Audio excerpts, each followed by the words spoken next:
with us. And it's you're a third cohort of grantees, so it's also more depth to the kind of programming that we as an office are meant to do. So congratulations, welcome aboard. We're very happy that you're here as our third cohort.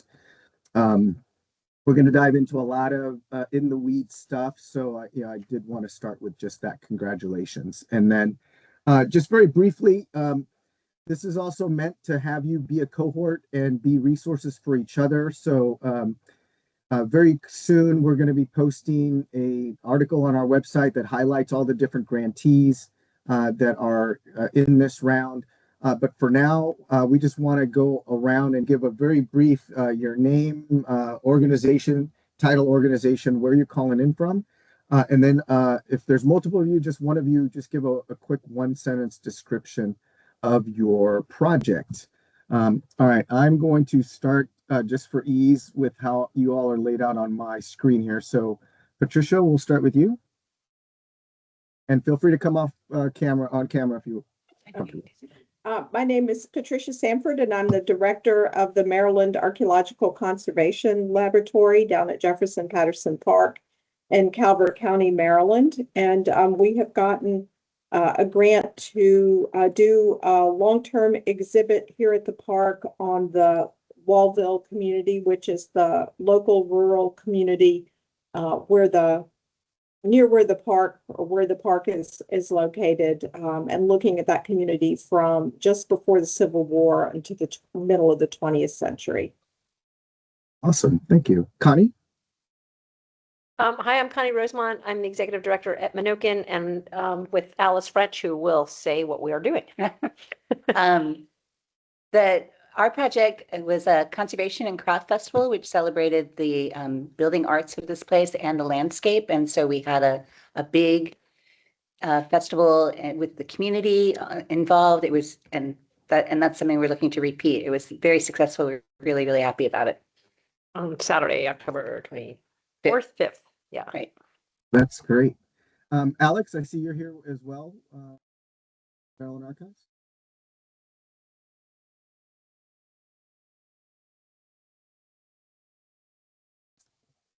Are you still on us, Eddie? No. No, I was. Oh, Alex is having microphone issues. No problem, Alex. Well, welcome. Thanks for joining us. Destiny? Hi, everyone. My name is Destiny Bug. I'm the manager of institutional giving and strategic partnerships. Can you hear me all right? You're a little low, but wait, I forgot my regular headphones. I forgot about this little microphone. Yes. That's better. Thank you. Okay, my name is Destiny Bug. I'm the manager of institutional giving and strategic partnerships at Building Bridges Across the River. We are located in Ward 8, or at the Arc, which some people know that is our campus.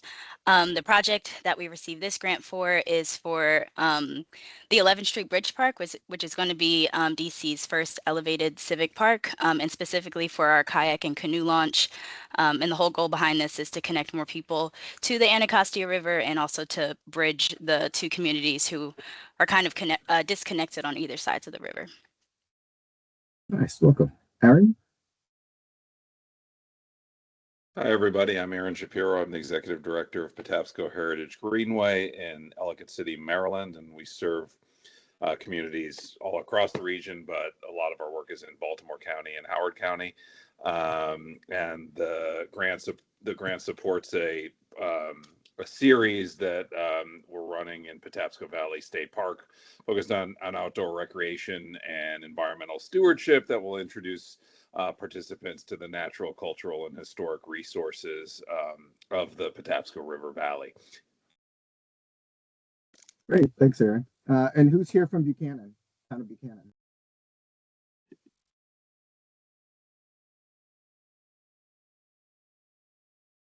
Did you say Buchanan? Buchanan, yes, sir. Yes. Oh, okay. Hi. Hello, everyone. That's me. I'm Tim Mack. I'm the town manager here in Buchanan.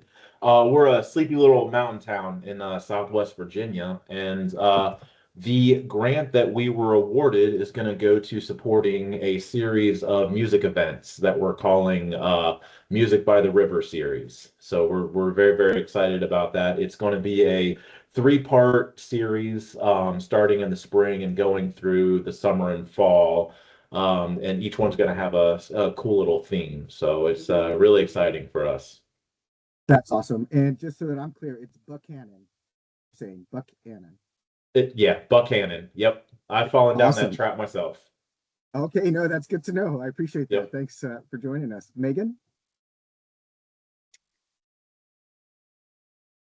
Oh, sorry. Hi, my name is Megan White. I'm also here with Courtney, who will introduce herself in a second, but I'm Shore Rivers Community Engagement Coordinator. Shore Rivers is located on the eastern shore of Maryland. We're a riverkeeper and water quality organization. And this grant is helping fund a series of our events called Expeditions, which are all about connecting community members to our water resources in meaningful and unique ways. Great. Courtney? Good day, everybody. My name's Courtney Lee. I'm Shore Rivers Membership Manager, and I'm excited to partner with Megan on these expeditions across all 5 counties of our territory, which includes Dorchester, Caroline, Queen Anne's, Kent, and Talbot counties. Thank you. That's great, Courtney. Thanks. Bonnie? Hi, I'm Bonnie Brady. I'm the agency grants manager at the Maryland Department of Agriculture. And for our project, we actually partnered with the Maryland Department of Natural Resources. And I'm going to have my our program manager, my coworker, Kristen, tell you a little bit more about the program. Thanks. Kristen? Hi, everybody. I'm the Director of Special Projects at NDA and work with Bonnie, and we are super excited to build Agri Trails, which is going to focus on connecting agriculture to the outdoors in multiple counties across the state. So one of them is going to be our ice cream trail, which is something that we already work on, and we're going to expand that to bikes and brews and getting people out on the water and getting them to taste oysters. So we're super excited. Awesome. Well, I think that covers it. Just in case I'm not seeing somebody, did I miss anyone? Hey. All right, we are going to start the official part of the presentation now. So I'm going to start recording. Oh, you already hit it? No. Oh, great. Yes, we are currently recording. Awesome. All right, good to know. Well, again, my name is Eddie Gonzalez. So I'm the Director of Partnerships and Grants. So I had the pleasure of working with Sam and a lot of other folks on our team to get all of these grants awarded. Now is the fun part, the real work, which is doing the things that you said you were going to be able to do, which we're very excited about. I do want to ground us a bit that by thanking you for allowing us to do our job, as part of our legislation, it specifically states that we shall provide financial assistance to partners in the watershed. So through these grants and through you all going through the process, you're allowing us to fulfill our mission as defined in our authorizing legislation. So thank you for that.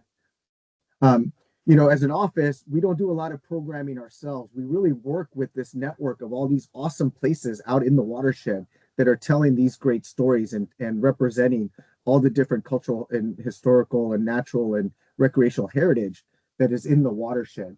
So as an office, it's great to be able to provide this level of support, but it's also great that there's so many of you out there doing the work that really helps people connect to the watershed.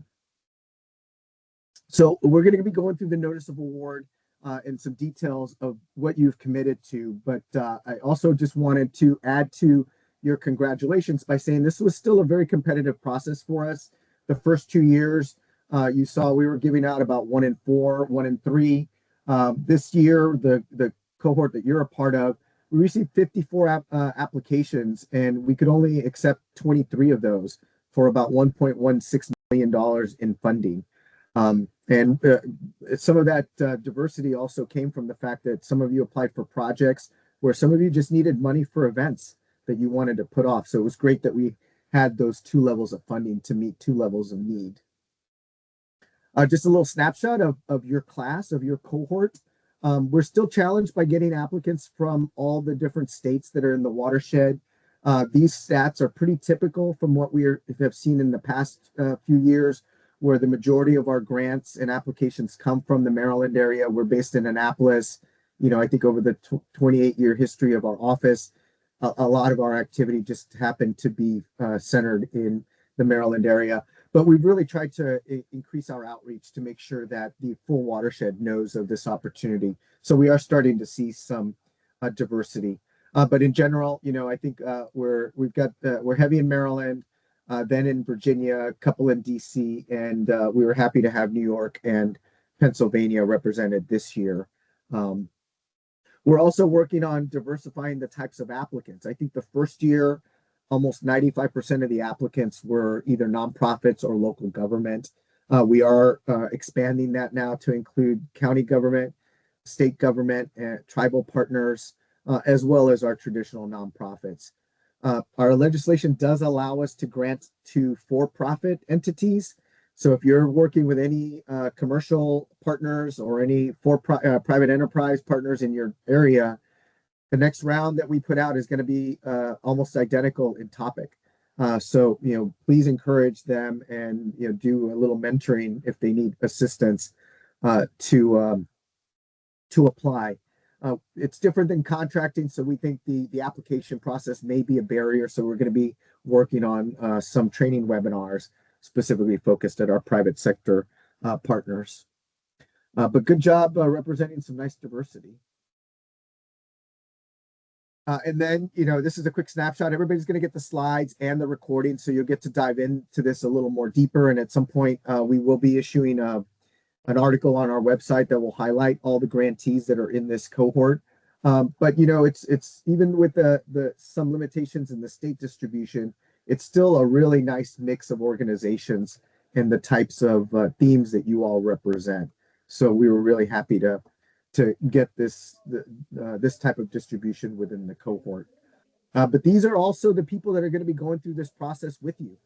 So as far as collaborating or finding mission alignment, you have an inside track to each other now, and we hope that some of you will utilize your fellow grantees as resources. All right, before we jump into the award, I do want to highlight to everybody that initially when we were doing the outreach for the application, I mentioned this is not easy money, and this is where it comes, where all of that comes together. A grant is a legal document between the Park Service and you as the recipient organization. It's meant to convey some sort of transfer of value, and in this case, funds. And it is a grant is different than say a cooperative agreement, where we responded to an idea that you had. We made an opportunity available. You all said we have an idea that meets that opportunity, and here's how we would do it.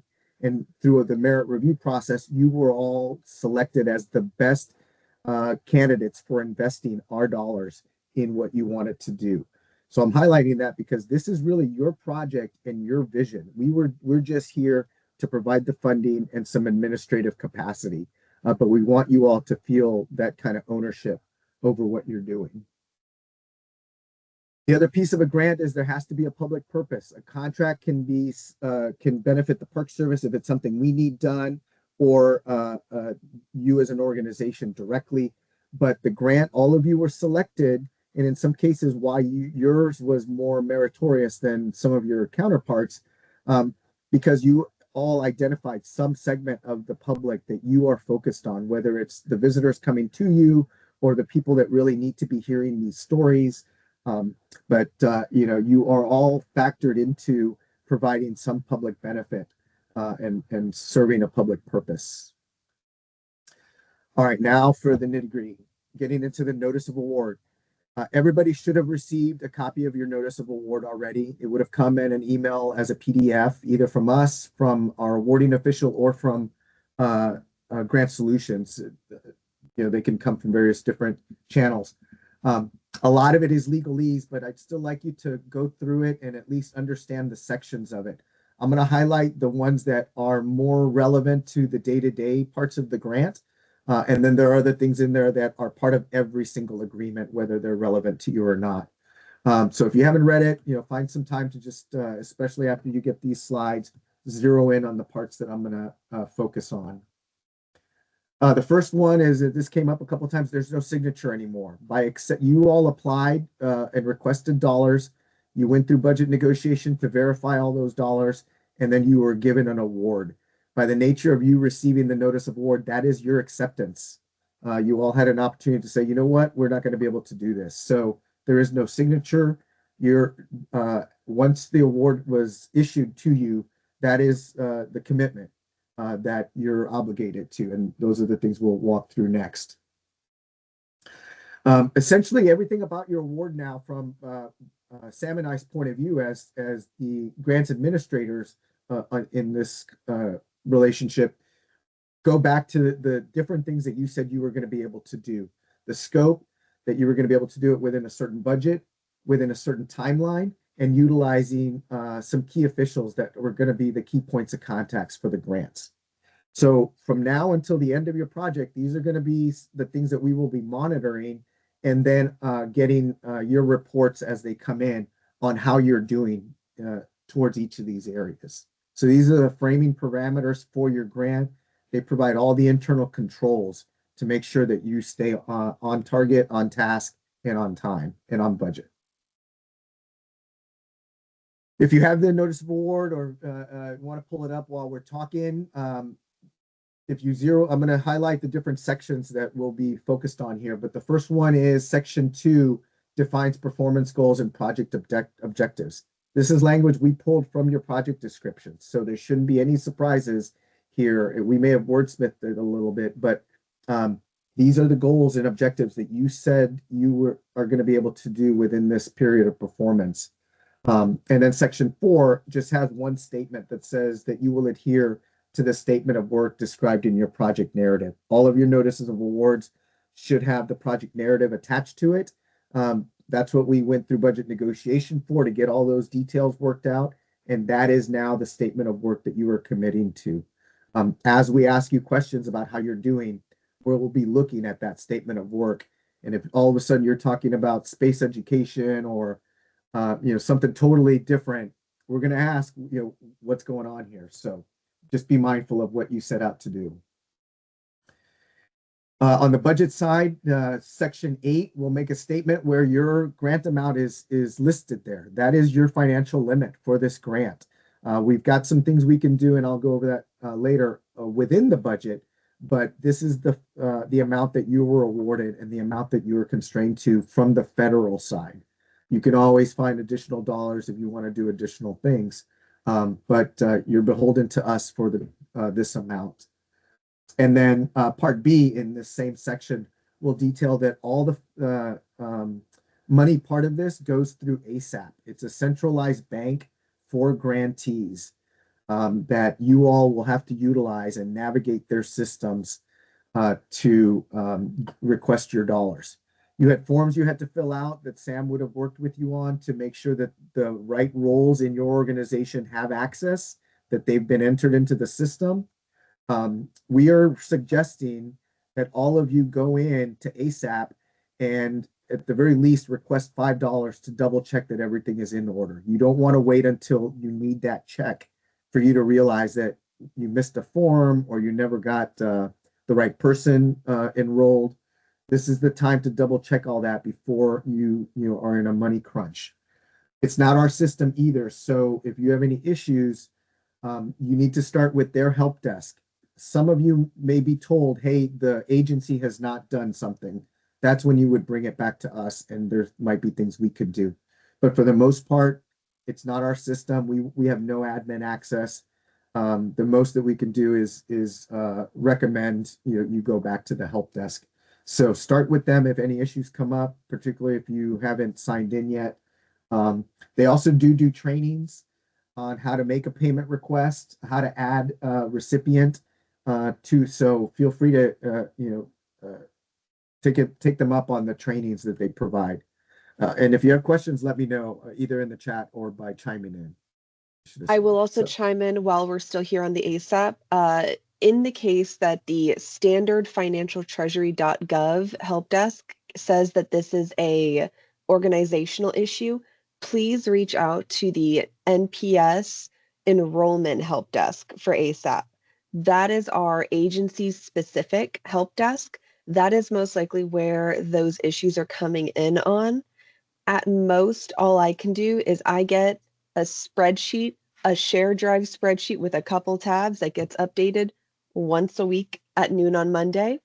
And I can answer that question here in just a moment, but if they say that it is an organizational issue that we haven't done something on our end, please reach out to that enrollment team. You're more than welcome to CC me and I can do what I can on my end, but most likely that NPS specific enrollment team, they're going to be the ones that have to push a button.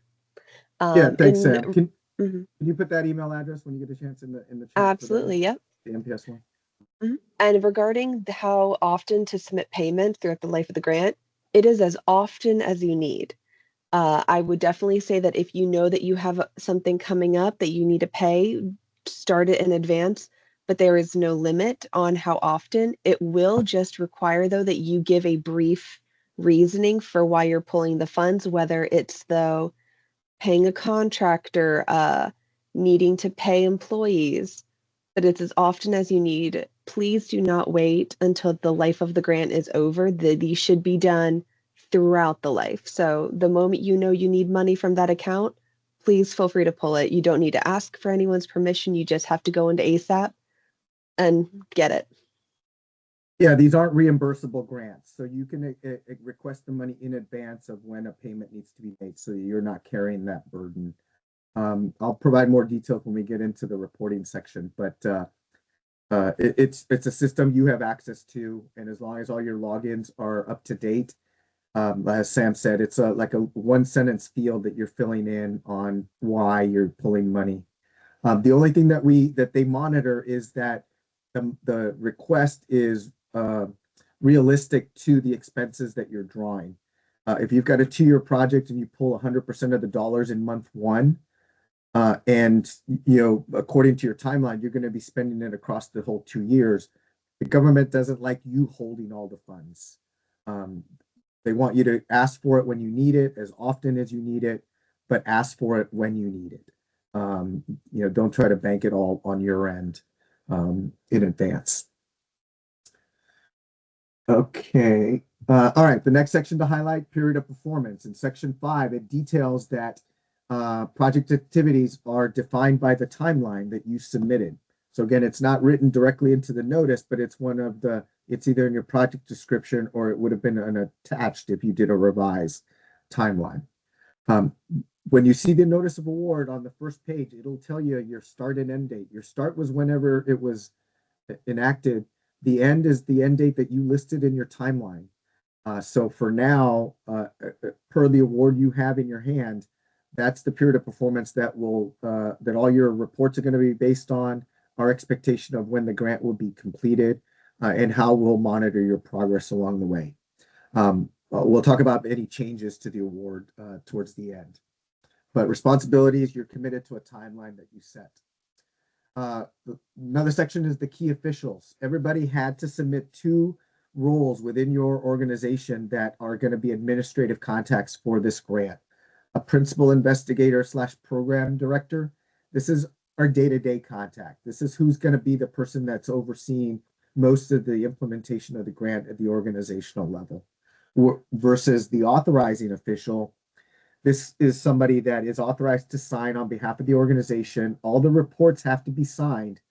These are legal documents. We're not going to be asking a lot of things in the reports because of your signature. Your signature is what says this is factual, this is truthful, and this is honest information. Anybody can make a mistake, and we can talk about how to fix those, but the authorizing official is who submits those reports because of that signature feature. And then on our side, Sam is considered it's called an agreement technical representative. So she is formally in charge of stewarding each of your grants on our side. And if any issues come up, either one of us are a point of contact, but she's who you should be able to rely on to get any issues addressed. I will say, caution you things we've learned from the past. A lot of you have put the same person down for the PIPD and the ADO. It's fine as long as you're pretty sure that person's not going to leave. One of the things that frequently happens is one of these 2 roles will leave the organization. It wasn't changed before they left. You don't realize it until you need to submit your next report. And we have to go through the whole process of changing your key officials. So just be mindful of the roles that these people carry.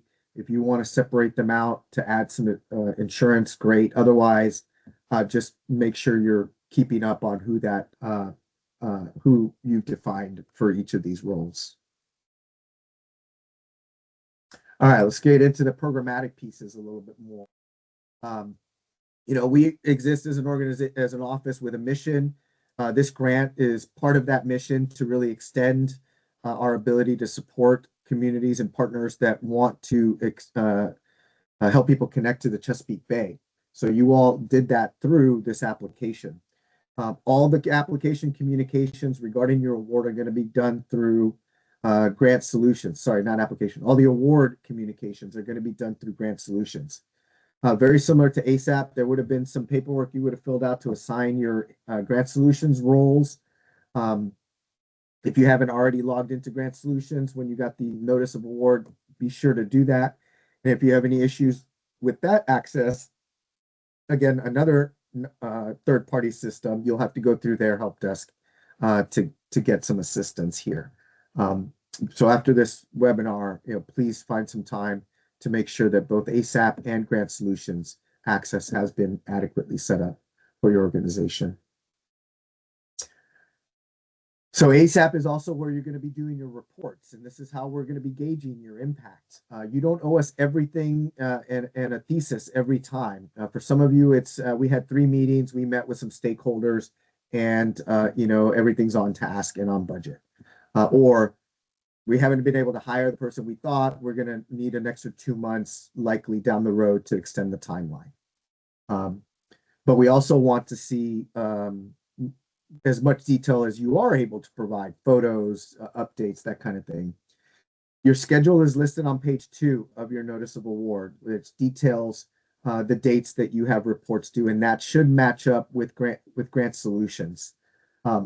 Some of you may have gotten a notice that you have a report due, but when you logged into Grant Solutions, the submit button was grayed out. There was a glitch in how some of your profiles were set up, and it should have skipped the very first one. Since for most of you, it was only a week or 2 into the reporting period. If you have access to the gray button and you haven't submitted, don't worry about it. We're going to get them all changed. If you did submit already, don't worry about it. We'll just accept it as is. And then for everybody that is grayed out, that you don't have to worry about it. Your next one will likely be in, most of you will have one due in April. But the schedule's in your notice. You will get messages if you are late that you're in non-compliance. They will sound very severe. They come automatically through an internal system. So just be mindful of those dates. And Sam, when you get the email from Sam, that's when you know, okay, it's time to start paying attention, because she would have gotten the email as well. And I will allow, I won't be reminding you up to it, but once the deadline has passed, I will give you a few days post, but then I will start reaching out. And that is when you will know, like, oh, I'm being watched. Yeah. We have a 30-day timeline once a report is submitted that we have to review it, and otherwise we get in trouble. So there's it all cascades if deadlines are missed. So just please be mindful of those. And then there's some chances where some will get returned, especially on the financial side. So just be prepared that we may need to make some adjustments. One thing to caution you, and this is why I want you all to make sure that you have access to Grant Solutions. The biggest mistake everybody makes is as soon as you load up the manage report section, this is what it's going to look like. And you're going to see this first one that says start report. You're going to click on it and think you're doing well, but this is for the current reporting period, the period that you're in right now. What you want to report on is on the past reporting period. So you'll need to click this button here. That will drop down the previous reporting period's report section. I know a lot of you, this is until you do it, you may not remember, so we may have to fix this, but just as you're seeing this, you're reporting on the period that just passed. So just remember that. It's not the current reporting period. It's the current report, which is on the past reporting period. We'll probably do this presentation again before April 30th, just to make sure everybody remembers all the report stuff. And then at the very end of your grant, so you have a 30-day window within each reporting period to do these interim reports. At the end of your grant, you'll have 120 days to submit your final report. And that way you can get all your testimonials, your photos, reports, flyers, anything you want to show us about what you did. We give you up to 4 months to do that. And all of that is also done through ASAP. All right, the first of the 2 reports that you'll be submitting, one is called the FFR, the Federal Financial Report. And this is where we want to see what you're doing with the money. It is not very detailed. Do not overthink this. You won't be supplying invoices, receipts, anything like that. Again, because of that signature. We're taking the dollars that you're putting into this report at face value and with your assurances that it's accurate and relevant to the grant. The first question you're going to be asked in the form, there's some demographic things in 1 through 6, but question 7 will ask for how you're doing your accounting. If any of this does not make sense, please make sure you check with your finance or your budget people on how to submit this once you see the report so that they can walk you through it. We frequently do have to send back FFRs because they have incorrect information, and it just adds a whole nother round of reporting. So first question is, how do you do your accounting? If you change along the way, just submit a report. In one of your reports, let us know that you've changed, because then you'll switch. Otherwise, you should be using the same, whether cash or accrual, for all of your reporting throughout the life of your grant. Now, the report itself is broken up into 3 sections. The federal part, any match part, which doesn't apply to most of you, and any income, which I think also does not apply to a lot of you. So on the first section, federal cash, this is the money that is in play from ASAP, which is different than your award. The cash is the dollars that are changing hands between us and you at any given reporting period. So the first section will ask you cash receipts. This is the money you pulled from ASAP from the start of your grant to the end of that reporting period.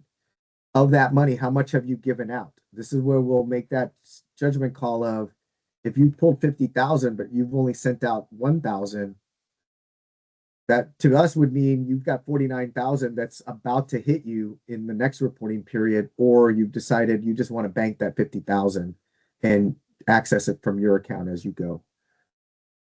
None of it is, some of it just need to be explained once we look at it. But cash disbursements is what's gone out of the money you've pulled from ASAP, and then, maybe you pulled 10,000, you only paid 8,000 in bills that reporting period, so you're holding on to 2. That's what you would have left in 10C. The next section within the federal part is then comparing this to the federal award. Some people have multi-million-dollar projects, and the federal award is one part of it. For most of you, your federal award is the total. So this is going to be related to the award that you received. 10D is how much were you awarded for the grant, and then 10E, of that, how much have you spent? So this is kind of a cumulative look. The form also has little eyes on all of these fields that have these instructions, and there are tutorials that can help you with this. So don't feel like you're having to do this all on your own. And then at the end of your grant, 10E should be 0. 10E should equal the award amount because you've spent everything. All right. Unless you have money left over. Some of you may end up with money left over, and we'll talk about how to return that back to the government. I hope you all know how to spend all your money. It is always kind of odd when we're having to talk about money that's coming back to the government. We don't want to, it's work for us, to be honest. So as you're going through, as long as it's within your budget, please spend the money. Unliquidated obligations, it's a field there. You don't have to report bills that you haven't paid yet.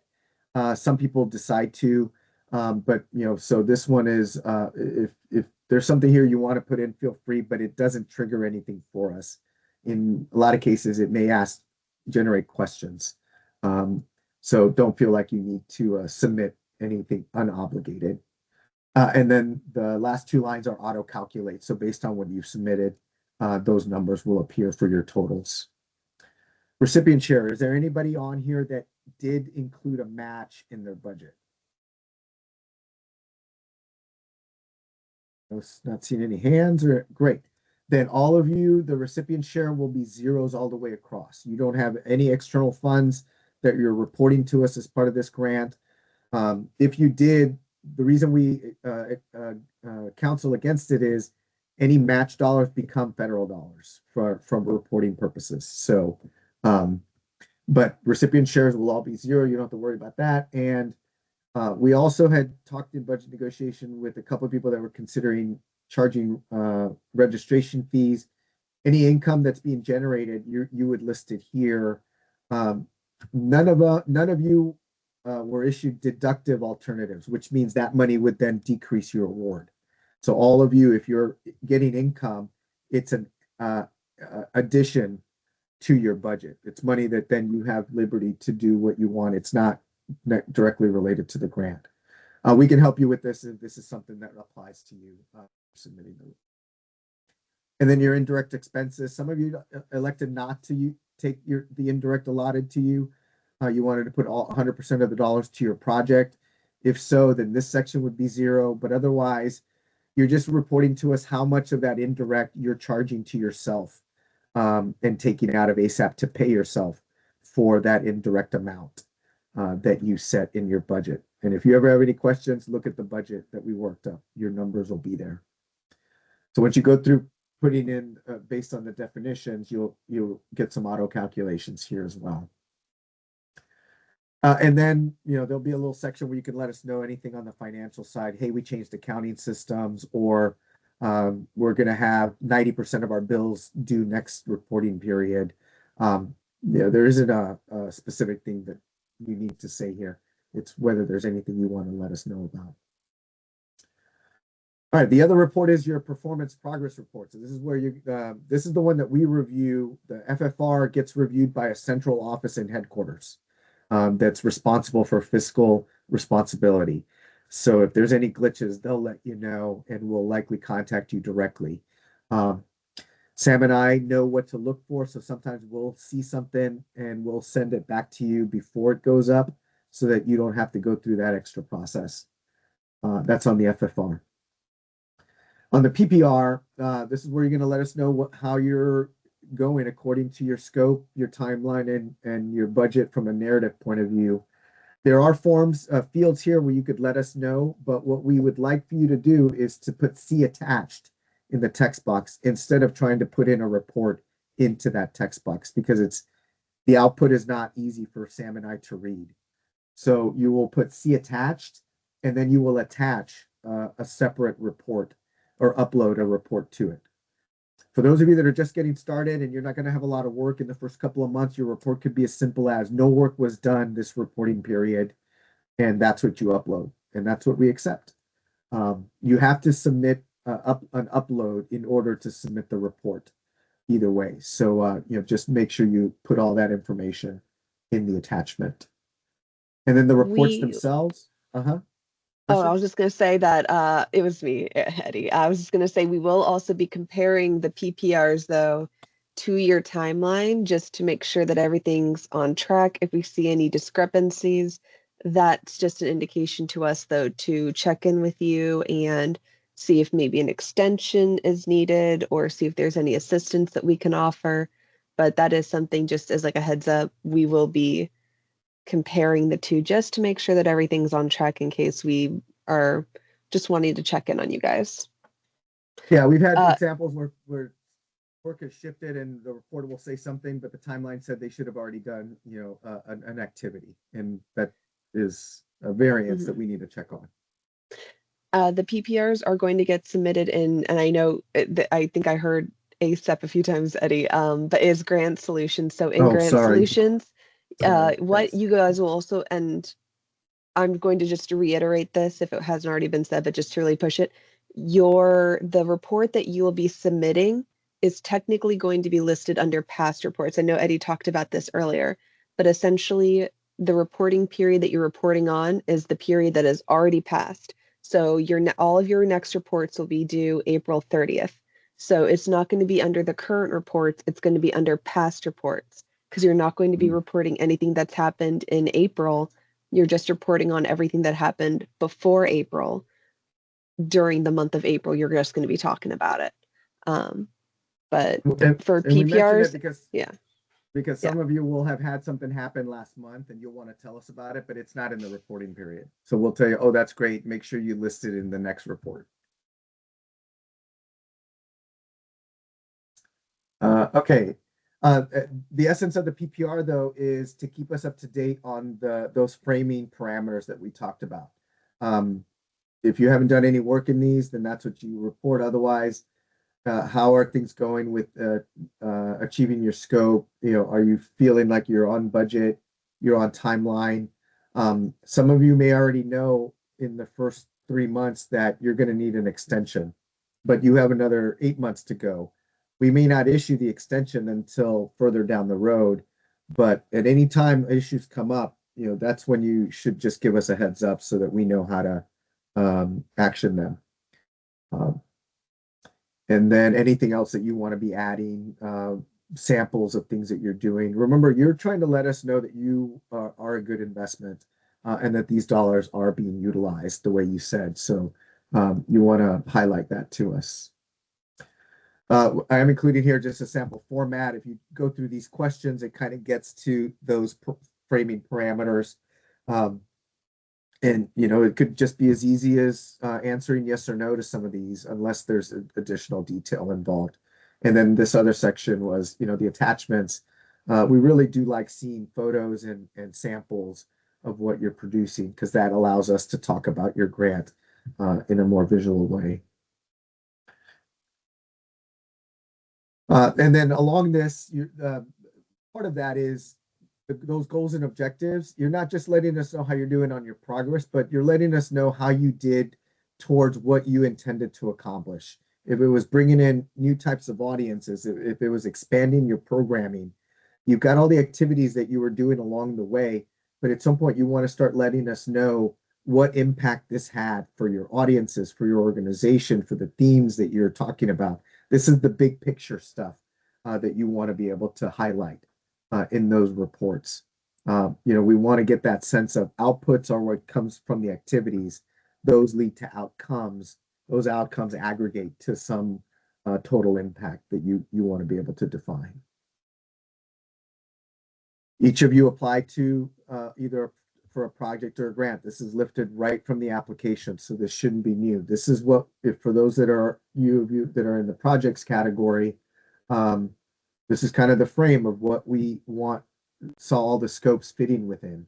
So this should give you language on what you to report back to us on, whether you felt your project did this for you. And then same with the events, that you are really extending experiences towards your cultural legacies that your community has, and how well did that event do that, if that was the intention. All right, the last thing is modifications. All of those framing controls can be changed with advance notice.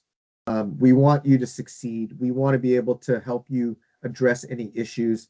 This is back to why we are not involved. This is your project, your vision, but we can help you make adjustments to the grant if issues come up that you had planned for. So there is a process for modifications that allows us to reissue the award with changes. As you report to us, some of you may say, hey, we've had some personnel changes and we need to change our personnel line item and either spend more or spend less. There are things that we can do in the moment. And then there are some things that we'll say, well, we're going to need a modification. We'll put that into the next queue. And maybe 2 months from then, we'll work on that modification. But as soon as you know of something that might require a modification, you would let us know in the reporting, and we would let you know what steps are next.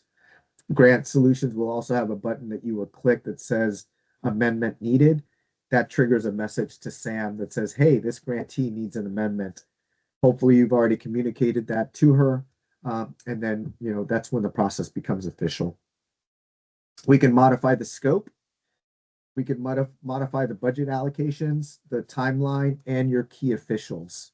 The scope, timeline, and key officials needs if it's an extension, they all need an actual award, reaward. Budget reallocations, we can make those within the current award as long as you're not touching the contracts line item. We can move from personnel to supplies, from supplies to equipment. We just can't, all without a modification. You would just submit a revised budget. If any of you have to change the contractor, either putting money in or taking money out, that line item requires a modification if you change your budget there. But again, Sam is your ATR, your agreement technical representative, can help figure out what the next steps are based on whatever issue you're trying to address. Okay, I know there was a lot. Sorry, I'm going to turn it over now to my colleague, Kirsten, who's going to talk to you a little bit about both your commitment for acknowledgements and what we hope some of you will do for press. Hi, everyone. As Eddie said, I'm Kirsten Klimas. I'm the Public Affairs Specialist with the team, and I'm going to talk a little bit more about the realm of acknowledgement statements, press, communications related to your grant, and all the ways that we can help and support you guys in that.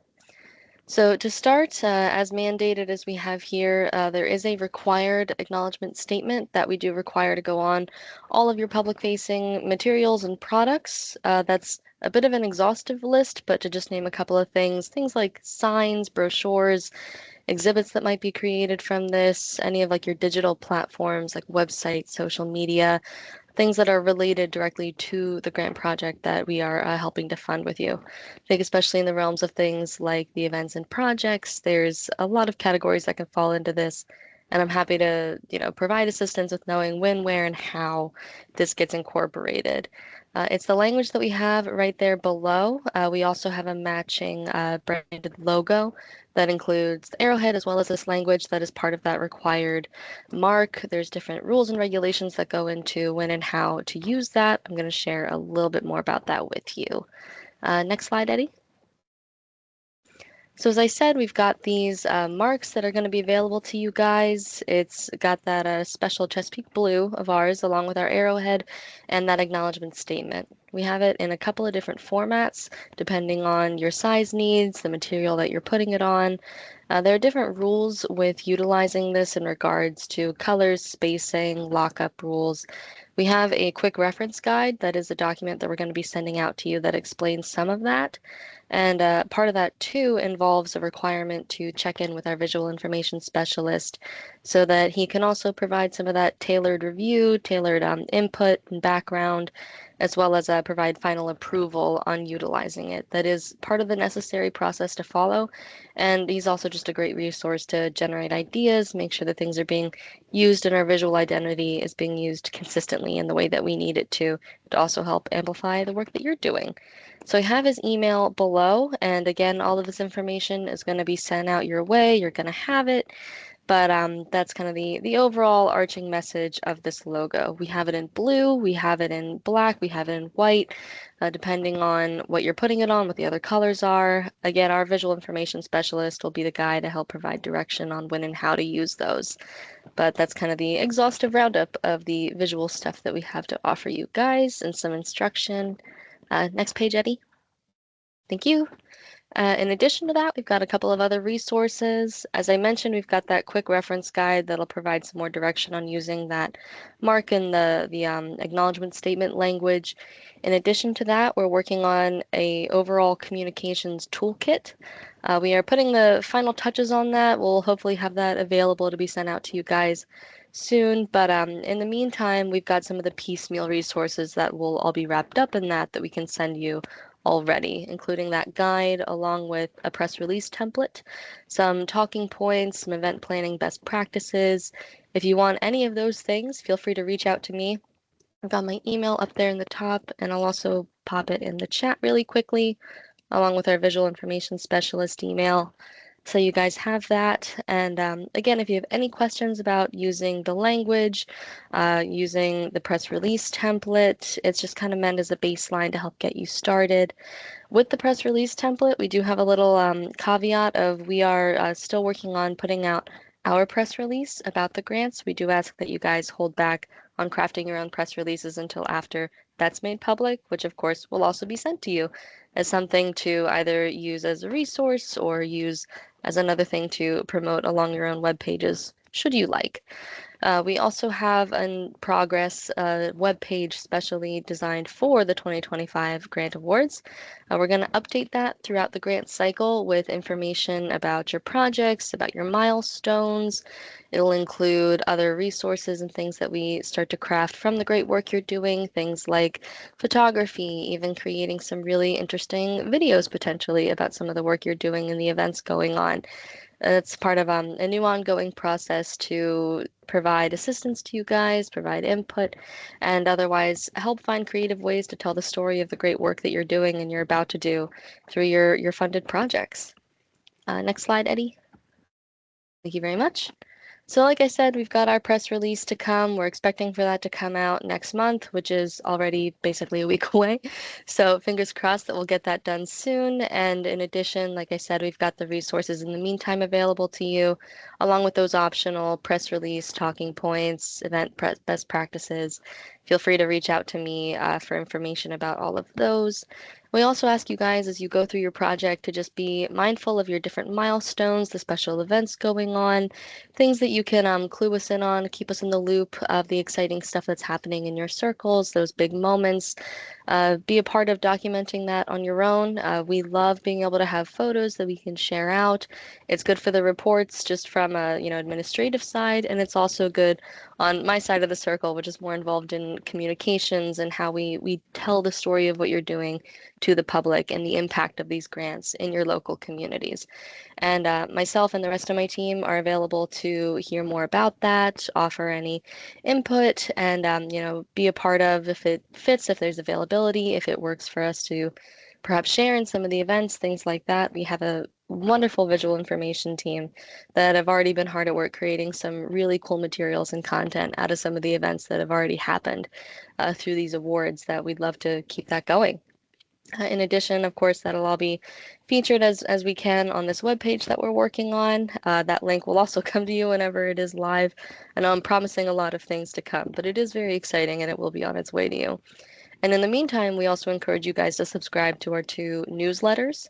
The network update is the newsletter that is a monthly one that goes out to our partners. It provides news about our office, what's going on, what we're doing.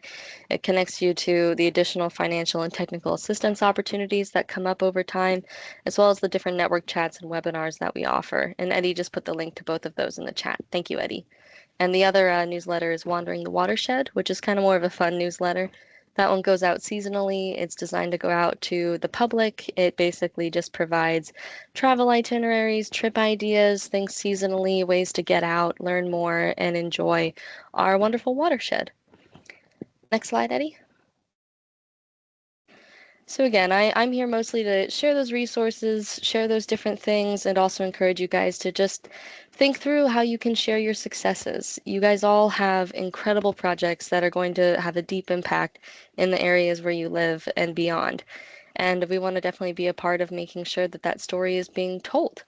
So like I said before, we have the administrative side of filling out those reports, and then we've got the other side of creating really fun and dynamic public-facing material of what you've got going on. So just keep us in the loop, reach out, don't be shy, we're here to help you. Thank you, Eddie.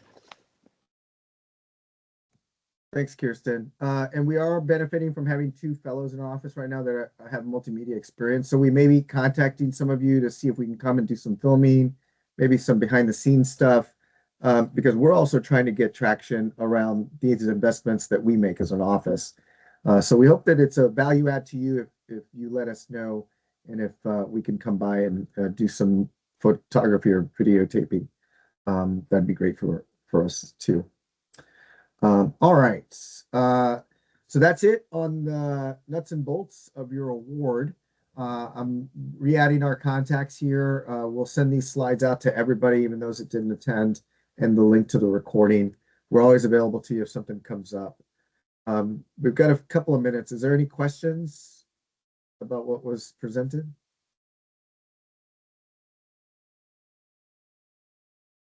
Great. Well, we wish you all great luck. Wait, I think we do have a question. Oh, we do yes, have a Megan. question.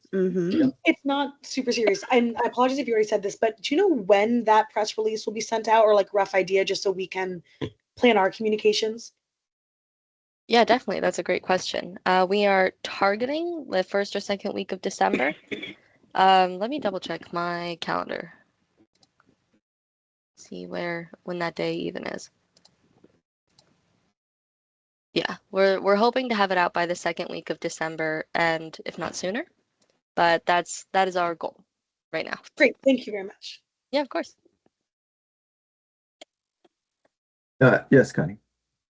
So our project, our event has come and gone, and so do we file the intermediate report and the final report, or do we do the intermediate and wait 120 days for our final report? You don't have to talk to you wait. separately?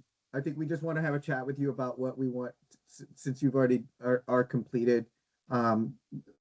Sam will set up a call so that we can talk about your activities and just have some notes on what would help us be in that final report based on what you did. And that way we can get what we're looking for in that report. But you could do that as soon as you're able to. You don't have to wait the 100. You'd have to do it within 120 days. So as soon as you're ready, we'll work with you. The 120 days is just how long they give you to write it. This is also the time that if you have any expenses that you haven't gotten your money from yet, say the grant period of performance has ended, but you still have money in the bank because you forgot to take it out. I don't know. Things happen. That is the time to take it, because once that final report date has come and gone, your ASAP account is locked. There is no guarantee that we can get it reopened for you. That is why I am you will hear me harp on it. Please take your money. I am begging you. Yes. So, but yeah, so that deadline, if you feel like, hey, my grant ended, my period of performance is done, I want to get that report submitted. I don't want to think about this anymore. Totally fine. I'm okay with that. It'll also give you more time to maybe submit it, and that gives us time to read it and say, hey, could you maybe go back and clarify on some things for us? We might want to have a quick call. But yeah, so that deadline, it's just more so saying, hey, get it in by this time, not you have to wait until this deadline is almost up to submit. Okay, great. So we've passed our 30-day deadline for the mid report. So the question is, do we try to file that now and get it to you, or do we just move on to the final report? And we won't wait 120 days. We're kind of ready to file. So we were supposed to submit our mid report, and I'm sorry to take up everybody else's time, October 15th. And so we're now November 19th. We'll talk to the awarding officer. We might be able to change what's in Grant Solutions so that it's only your final. If needed, then you would just submit a single sheet for the October 15th one saying we're prepping for activities. When was the event? October 25th, the weekend of October 24th, that weekend, right before Thanksgiving. Team's report would have been before, but it would have been for the period ending September 30th. I believe. Oh, okay. So yeah, we had done some prep at that point. So financially, we had begun spending some money to prepare, but right, the event was not until October, that weekend. Okay, we're in your 120 window, or about to be. So let's work. We can work this out and see if we can skip that 10-15. Otherwise, it may just be a single sheet that you need to submit that says no work was done or you were in planning. Thank you. Any other questions? Great. Well, you'll hear from us frequently, so you're always welcome to drop us a note and set up a call with us if you need something more specific. Otherwise, thanks everybody, and have a good rest of your week. Bye, guys. Thank you. Thank you.